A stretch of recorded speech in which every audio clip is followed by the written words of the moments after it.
En tant qu'église, nous disons Jésus Christ. Amen. Amen. Maintenant, nous allons continuer notre message. Permettez que je salue notre frère Jean-Mouloua de Katanda.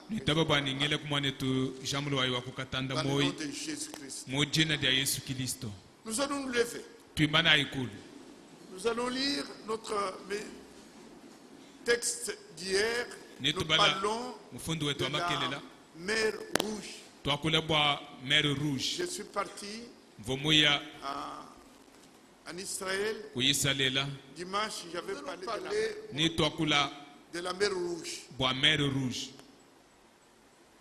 Nous étions à 1 Corinthiens au chapitre 10.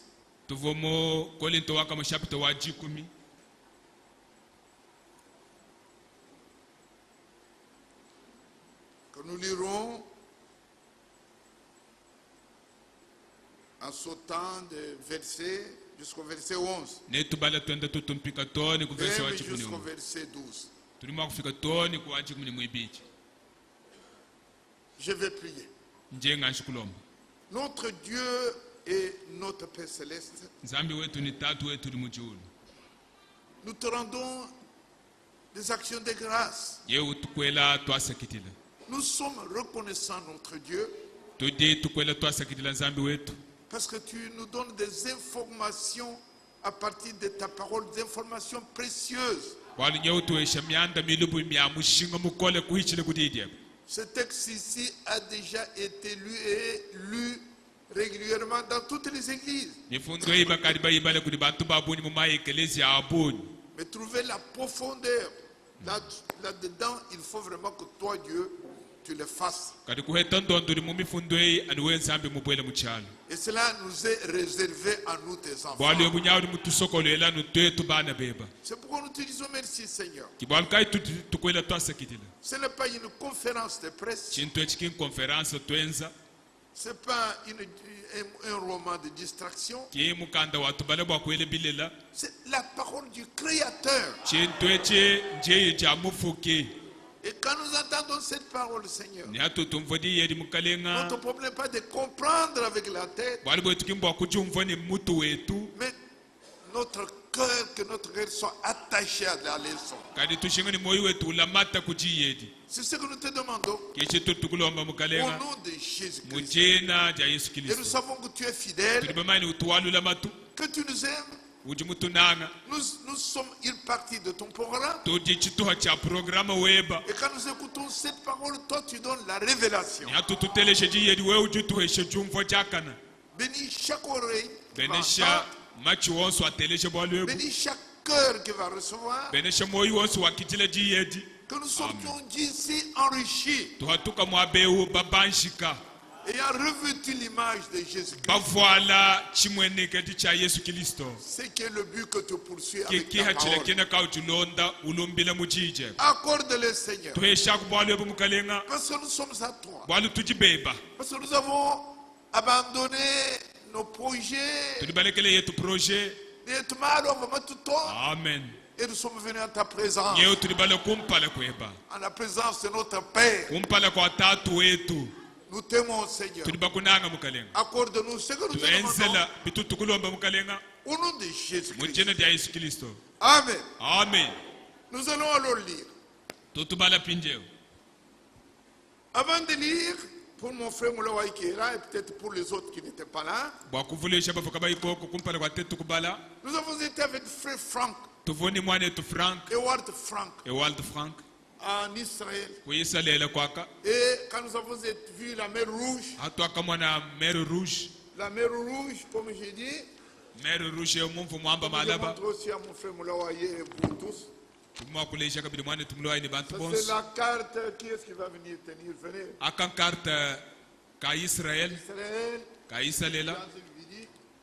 Israël qui fait 400 km. 400 km. 150 km. Qui a la mer de Galilée. Qui a la mer morte. Et qui est là au fond. La mer rouge. Mer rouge est là. Et le peuple était en Égypte. Et il a traversé la mer Rouge pour entrer dans cette terre qui est promise. Amen. Amen. Alors nous avons vu hier que ce peuple, c'est un peuple, le peuple de la promesse. Israël n'est pas n'importe quel, c'est un peuple, les enfants de la promesse. Alors nous regardons dans Genèse, au chapitre 15, très rapidement. Au chapitre 15, nous avons vu ça hier. Et je lis ceci au verset 7. Dieu dit, l'Éternel lui dit, je suis l'Éternel qui te fait sortir des Chaldées pour te donner en possession ce pays. Donc il s'agit de la promesse que Dieu a faite de ce pays-là qui est sur cette carte. Alors au verset 13, nous lisons ceci. Et l'Éternel dit à Abraham, sache que tes descendants seront étrangers dans un pays qui ne sera point à eux, et ils y seront asservis, et on les opprimera pendant 400 ans. Amen.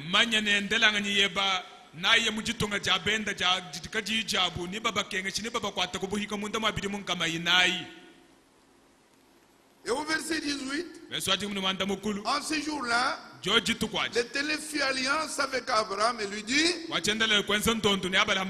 donne ce pays à la postérité, ta postérité. Amen. Depuis le fleuve d'Égypte, voilà, jusqu'au grand fleuve et au fleuve d'Euphrate. Amen.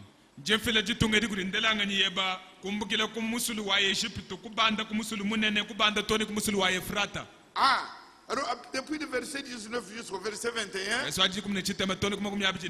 dit le pays qu'habitait, quand Dieu a donné à Abraham, ce pays-là était habité par tous ces gens qu'on cite, les Kénéens, les Cadoniens, les Hévésiens, les Amoréens, les Cananéens. Donc c'était un pays qui était habité par les gens. Dites Amen. Amen.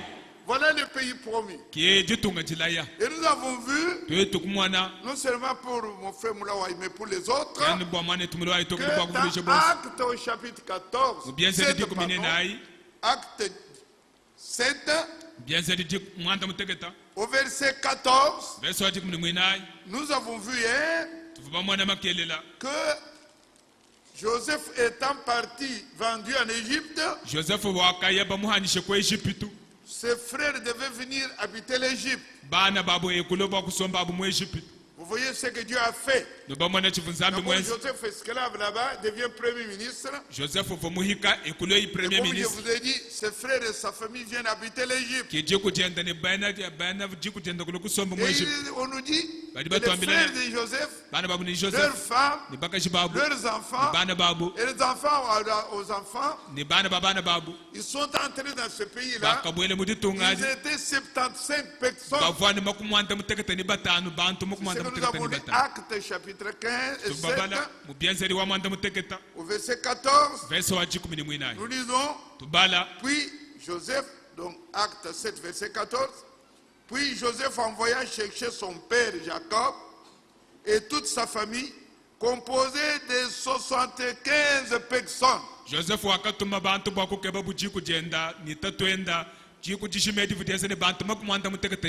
et ils sont restés en Égypte avec des grandes promesses et avec un séjour vraiment heureux. Parce que c'est leur frère qui était premier ministre en Égypte. Il les a plantés en Gosen, un morceau de terre qui était le plus fructueux. Ils ont prospéré. Ils sont devenus puissants. Alors, entre-temps, on s'approche des 400 ans. Où Dieu a dit, après 400 ans, je vais sortir mon peuple de ce pays étranger. Alors qu'est-ce que Dieu a fait? Voyant que les 400 ans approchaient, Dieu a suscité des pharaons méchants qui ont commencé à persécuter Israël. Et on les a soumis aux travaux forcés pour construire des pyramides. Vraiment les souffrances. Quand ils mettaient au monde des garçons, on les tuait. On laissait des filles pour que ce peuple ne prospère pas. Alors que nous voyons ce moment-là, Moïse est né. Comme on devait tuer les garçons, on est allé les cacher au Nil.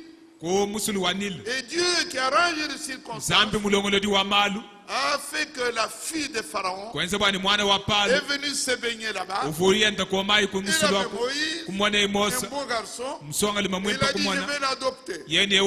Moïse a été adopté dans la maison de Pharaon. On a même cherché la mère de Moïse pour venir allaiter Moïse dans la maison de Pharaon, dans le palais de Pharaon. Et on payait la mère de Moïse.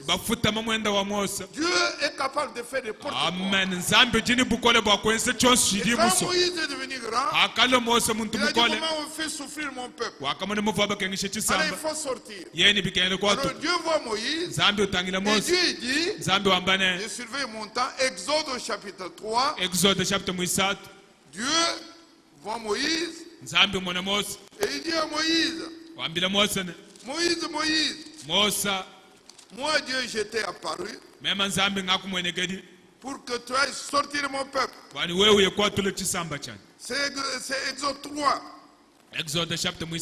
Dieu dit au verset 7, Exode 3 verset 7. L'Éternel dit, je vis la souffrance de mon peuple qui est en Égypte. Je vis la souffrance de mon peuple. Et j'ai entendu les cris que nous font pousser ses oppresseurs. Je connais ces douleurs. Je connais les douleurs de son peuple.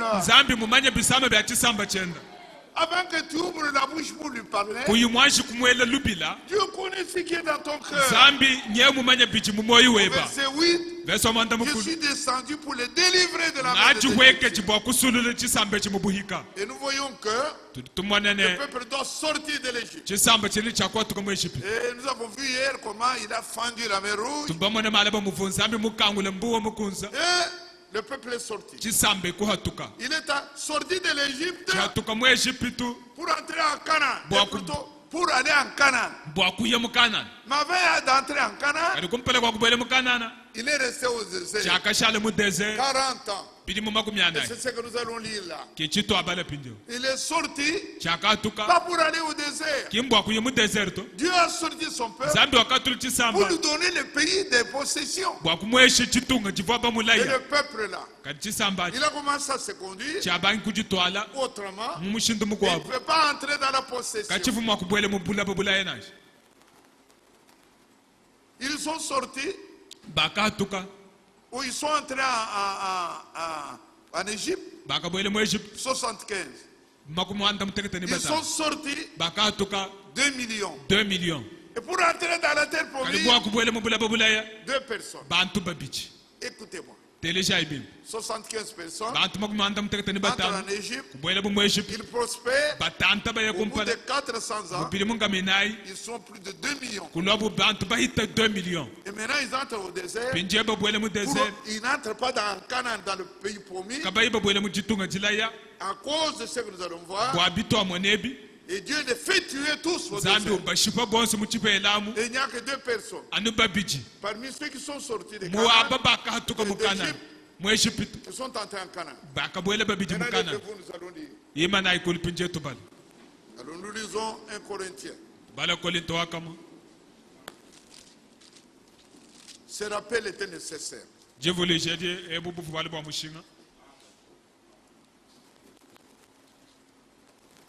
Les 4 premiers versets nous avons lu hier, ça fait mal au cœur. Le peuple d'Israël est comparable à notre peuple. Ce qui est arrivé à ce peuple, c'est ce qui arrive aujourd'hui. Amen. Amen. Ce que nous allons pouvoir lire est arrivé à ce peuple-là, comme ce qui nous arrive aujourd'hui. Et nous lisons. Frère, il ne s'adresse pas aux dénominations. On s'adresse à l'épouse. Ou plutôt aux 10 vierges. Les gens qui vont à la rencontre du Seigneur. Frère, je ne veux pas que vous ignoriez que nos pères battent tout. Oh tous, le mot tous.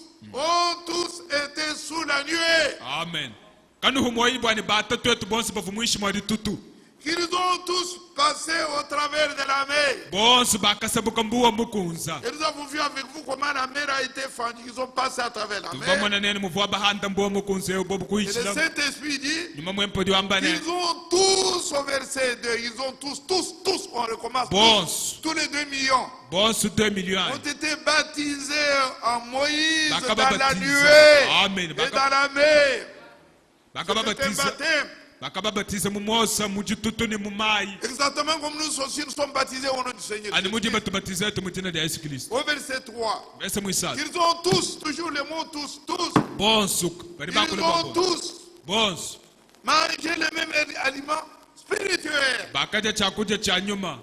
Tu vois, parce que les micates, la manne était préparée au ciel. Chaque jour, ils mangeaient la manne. Et qu'ils ont tous, verset 4, tous bu le même breuvage spirituel. Car ils buvaient à un rocher spirituel.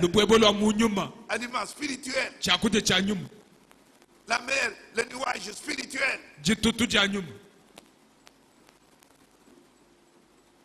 Et ce rocher les suivait.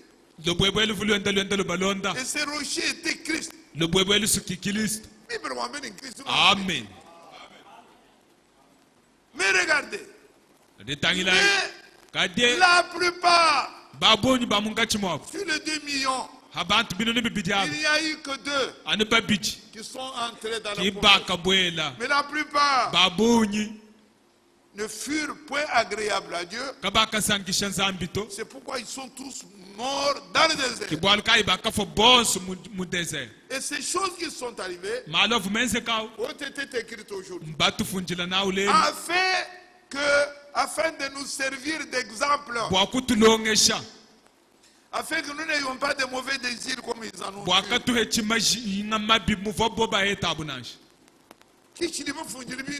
Amen. Et au verset 11, La même chose, on répète. Ces choses leur sont arrivées pour servir d'exemple. Au verset 6. Ces choses sont arrivées pour servir d'exemple. Au verset 11, on répète. Ces choses sont arrivées pour servir d'exemple. Et elles ont été écrites pour notre instruction. À nous qui sommes parvenus à la fin des temps. Ainsi donc, que celui qui croit être debout prenne garde de tomber. Amen.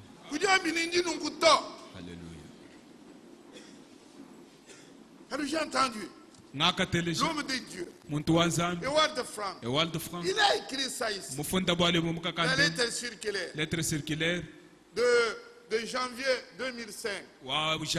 C'est la lettre 56. Number 56. Il dit dedans, à la page 9, qui part jusqu'à la page 12, le titre dit,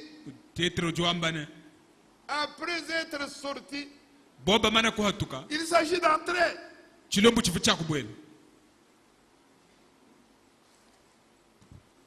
Bien aimé, j'ai toujours dit, pour avoir la vie éternelle, pour ne pas aller en enfer, on n'a pas besoin de venir ici. Frères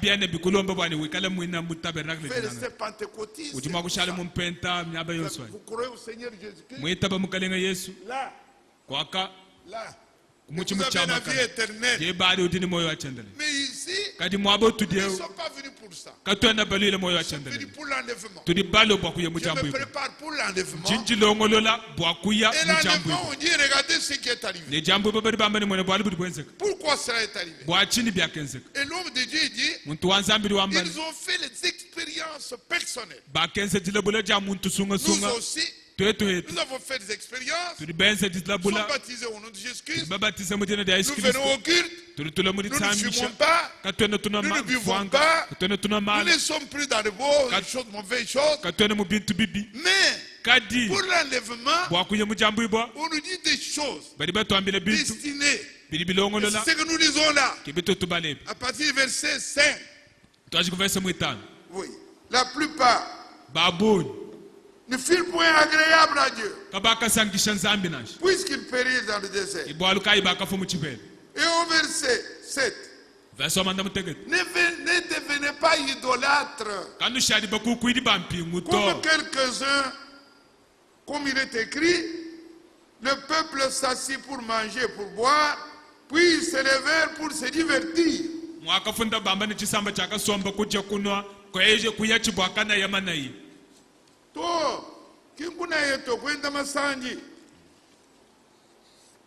Ils sont partis. Vous voyez, Dieu dit,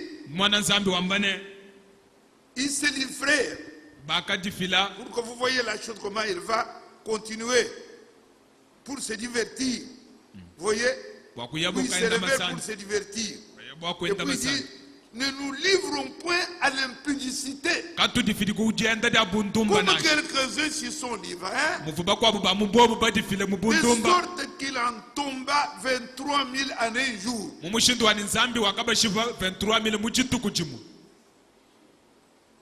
Et notre Dieu, notre Seigneur, il nous connaît.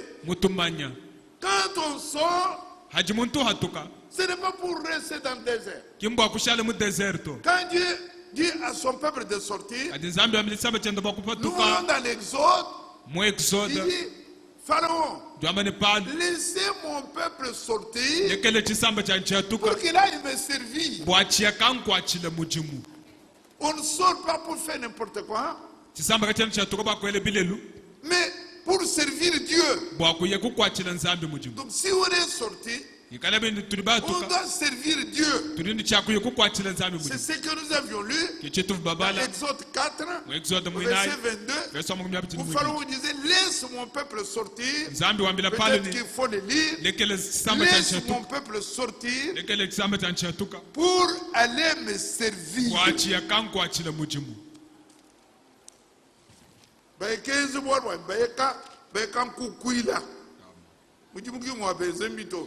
Laisse mon peuple sortir pour qu'il aille me servir.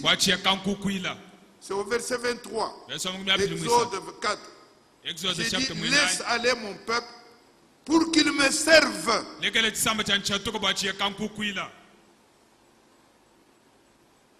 Amen. Amen. Dieu laisse son peuple. Regardez, au chapitre 5. Verset 1.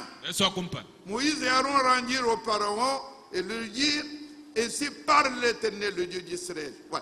Laisse aller mon peuple pour qu'il célèbre au désert une fête à mon honneur.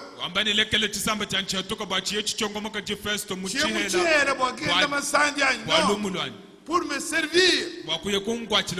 Pourquoi l'homme de Dieu, Édouard de Franck, prenant ceci dans la série de ce que vous voyez là, depuis le verset 5 jusqu'au le peuple est allé se divertir. Le peuple, c'est le gros péché qu'ils ont fait au désert. Et frère Franck, il prend quoi? Il prend ici le problème de publicité, parce que c'est qui c'était. Il faut ce côté-là. Dieu est sévère. Il n'y a pas un péché que Dieu punit comme l'impudicité. Alors, avec notre bien-aimé frère Franck, il dit, regardez, il est allé à 2 occasions où Dieu a détruit le monde. C'était toujours à cause du péché d'impudicité.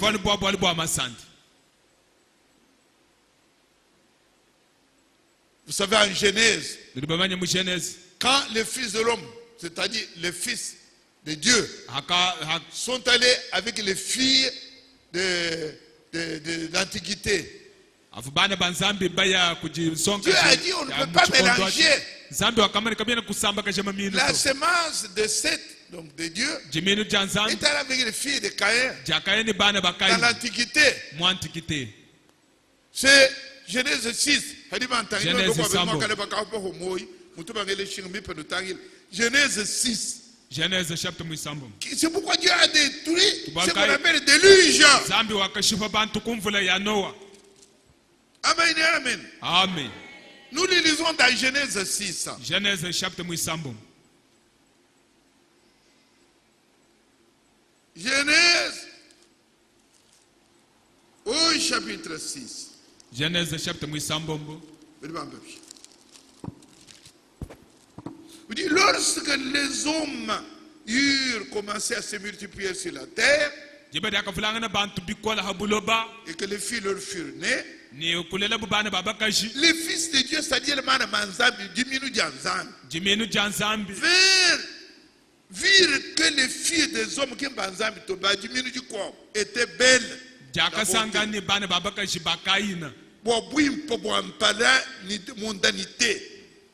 Ils en prirent pour femmes parmi toutes celles qu'ils choisirent. Alors l'Éternel Dieu dit, mon esprit ne restera pas toujours dans l'homme, car l'homme n'est que chair. Et l'Éternel au verset 6 se repentit d'avoir fait l'homme sur la terre. Il fut affligé.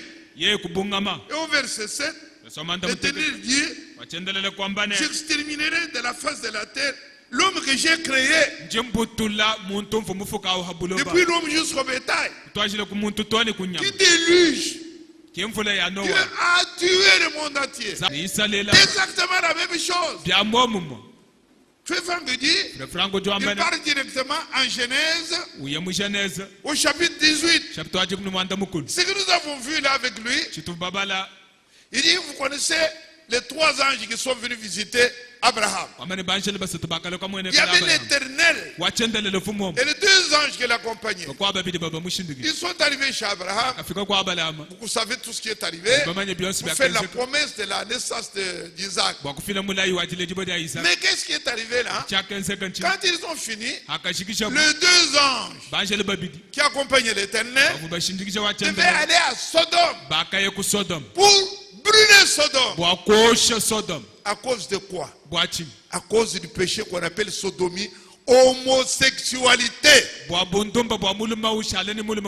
Mais Luc 17:30, ce qui était arrivé au temps de l'autre arrive maintenant. Amen. Amen. Qu'est-ce qui est arrivé au temps de l'autre? Quand les 3 hommes ont fini la visite, Abraham, qui était l'ami de Dieu, Dieu dit, est-ce que je peux cacher à Abraham ce que je vais faire? Non.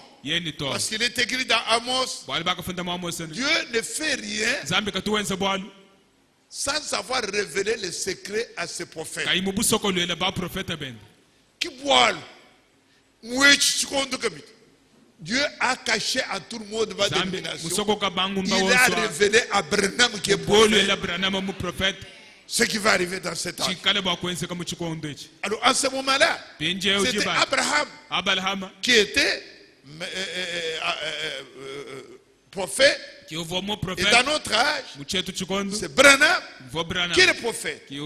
Alors, ils sont partis. Et il dit, vous voyez, ce qui va arriver à cause du péché ou impudicité, je vais brûler Sodome. Mais Abraham, qui avait un neveu, l'autre, à Sodome, il commence à intercéder. J'ai dit que c'est tout le monde. Parce que moi, je ne le savais pas. Même tu vois, même je dis pas, je ne le savais pas. Il dit, Amen. C'est seulement en Israël. Je savais que tu m'as mis. Mais frère Franck a dit, Abraham, si vous trouvez 50, vous trouvez 50, tu vas tuer tout le monde. C'est dit non. À cause de 50 là, Abraham maintenant, pas 50. On peut t'habiller 45. Vous allez brûler. Dieu dit non, non, je ne brûle pas. Abraham boit l'autre pour. Il dit bon, maintenant, toi, tu as 50. Oui, moi, j'ai 30. Dieu dit pour 30 là, je ne vais pas brûler. Abraham a fait comme on a dit. Puis il dit oui, moi, j'ai 20. Le Seigneur lui dit pour les 20, je ne vais pas brûler. Puis il dit Abraham, oui, moi, j'ai 10. Tout va l'année. Dieu a dit, mais moi, j'ai 10. Je ne brûle pas. Pourquoi il dit, ça me brûler, ça dit, mon tombe, vous dites, c'est tort. Amen. Et quand ils sont partis là-bas, parce que les gens, ils sont beaucoup. Tout le monde, depuis les jeunes, peut-être, donc, sodomie, tu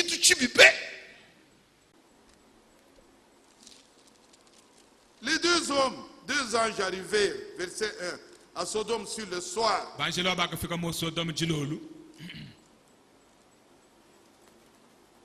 Et les gens de Sodome, verset 4, ils n'étaient pas encore couchés que les gens de la ville. Les gens de Sodome entourèrent la maison. Depuis les enfants jusqu'aux vieillards. Sodomie, c'est battu bon. Comme on a dit, tous.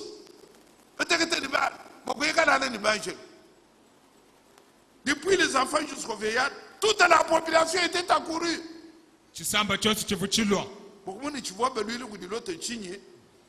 L'autre sortit, verset 6, sortit vers eux à la maison, fermait la porte derrière et dit, mes frères, je vous prie, ne faites pas de mal.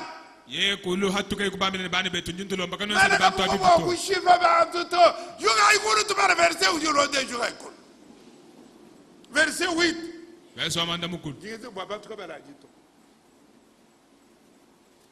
Et regardez le verset 8.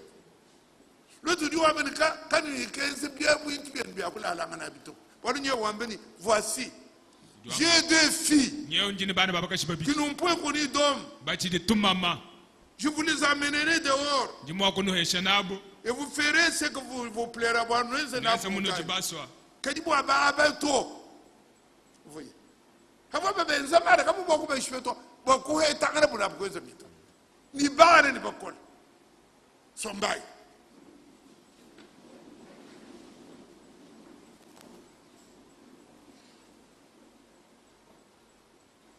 Au verset 24.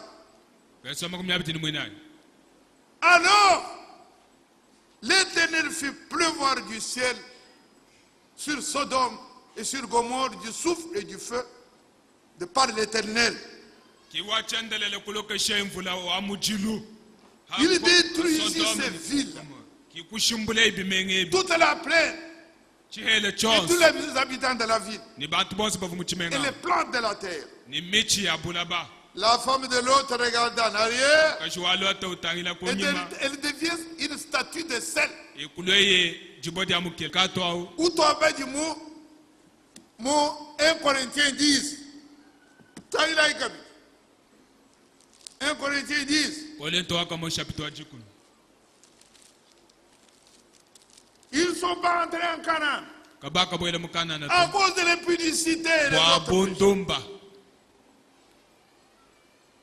Et au verset 7, comme nous avons lu, au verset 8, ne nous livrons point à l'impudicité, comme quelques-uns qui lui se livrèrent, de sorte qu'il en tomba 23 000 en un jour. Pourquoi ces choses sont arrivées? Au verset 11, pour nous servir d'exemple. Et si donc, que celui qui croit être debout prenne garde de ne pas tomber. Luc 17, 30. Luc 17, 30, nous commençons 28. Ce qui arriva du temps de l'autre.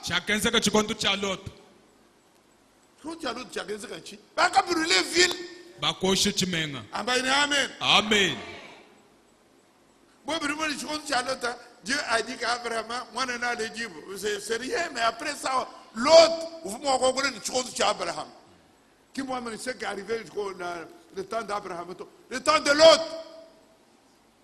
Ce qui arriva au temps de l'autre arrivera pareillement. Les hommes mangeaient, buvaient, s'amusaient. Mais les jours où l'autre sortit de Sodome,